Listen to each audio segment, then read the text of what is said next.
নমস্কার, রুমার kitchen and ব্লগে সবাইকে স্বাগত। যে যেখান থেকে ভিডিওটা দেখছো আশা করি সবাই খুব ভালো আছো। যারা আমার পেজ থেকে ভিডিওটা দেখবে তারা যদি আমার বন্ধু না হয়ে থাকে অবশ্যই পেজটা আমাকে বন্ধু করে নিও পেজটাতে। আর যারা ইউটিউবতে দেখবে তারা কিন্তু অবশ্যই আমার চ্যানেলটি সাবস্ক্রাইব করে দিও।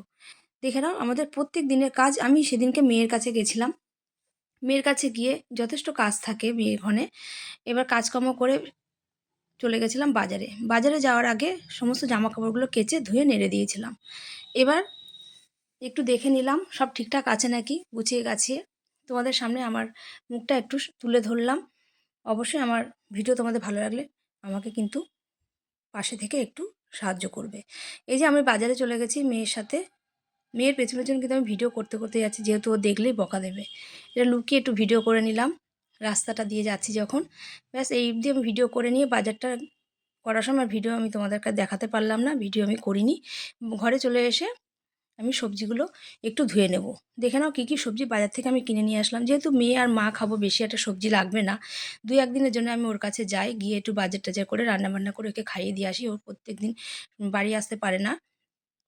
এই যে ফুলকপি নিয়েছি একটা, 2টো টমেটো নিয়েছি, পেঁয়াজ নিয়েছি, আর নিয়েছি লেবু, আর নিয়েছি মাছ। এবার পাতিলেবুটা নিয়েছি একটু টমেটো দিয়ে চাটনি করে দেবো বলে, তাতে নামানোর আগে দিয়ে দেবো বলে আমি টমেটোর সাথে পাতিলেবুটা নিয়ে নিয়েছি। তারপরে একটু কষ্ট হয়ে গেছে বলে ভাবছি দেখি একটু বাইরের প্রকৃতিটা দেখে নিই। তাই আর জানলার সামনে দাঁড়িয়ে একটু দেখে নিলাম বাইরেটা। তারপরে চলে আসলাম রান্নার কাজে। রান্নাটা করে নিলাম। এখানে আলুটা আমি গোল গোল করে ভেজেছি, গোল গোল করে আলুটা কেটে নিয়েছি।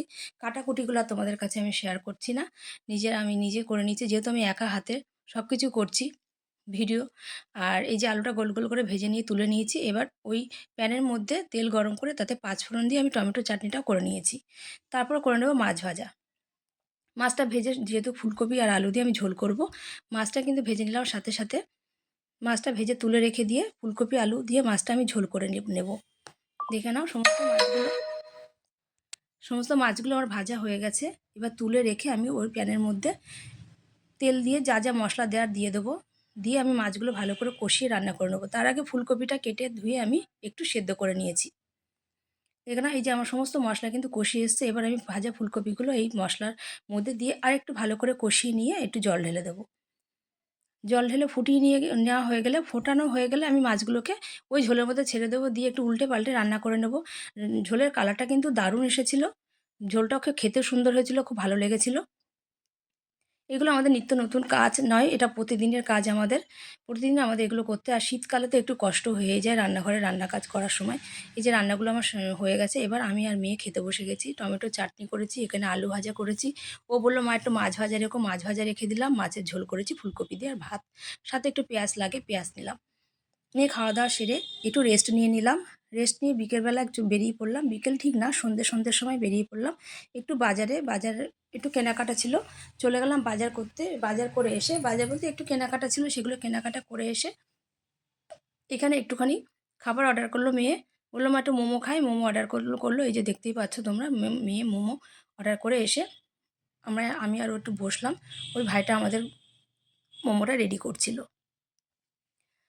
আমি এখান থেকে ভিডিও করছিলাম, একটু জুম করে দেখানোর চেষ্টা করছিলাম পারি কিনা। ওই যে আমাদের খাবারটা ও রেডি করছে। আরও কাস্টমারও ছিল সাথে ওখানে। মোটামুটি খাবারটা রেডি হয়ে গেছে। খাবারটা রেডি করে নিয়ে মেয়ে চলে আসলো। এই যে মেয়ে নিতে চলে গেছে। এবার আমি আর মেয়ে একটু খেয়ে নিলাম। মোমো অর্ডার করেছিল, সেই মোমোটা একটু খেলাম, কিন্তু কি মোমো এটা আমি ঠিক বলতে পারবো না। আমার খুব ভালো লেগেছিলো খেতে, ভীষণই সুন্দর ছিল, দেখতেও সুন্দর। দেখে নাও তোমরা, দেখতেও সুন্দর হয়েছে। এটা কিন্তু খেতেও ভীষণ সুন্দর, যেমন দেখতে সুন্দর তেমনি খেতে সুন্দর। তারপর ওখান থেকে বেরিয়ে পড়লাম। খাওয়া দাওয়া করে খেতে খেতে একটু যেখানে আমি খাচ্ছিলাম মোমোটা, সেখানকার ভিডিওটা করে নিলাম। দেখে নাও ডায়মন্ড প্লাজার সামনে যে দোকানগুলো বসে, সেই দোকানগুলোতে আমরা খাচ্ছিলাম, তাই একটু ভিডিও করে নিলাম।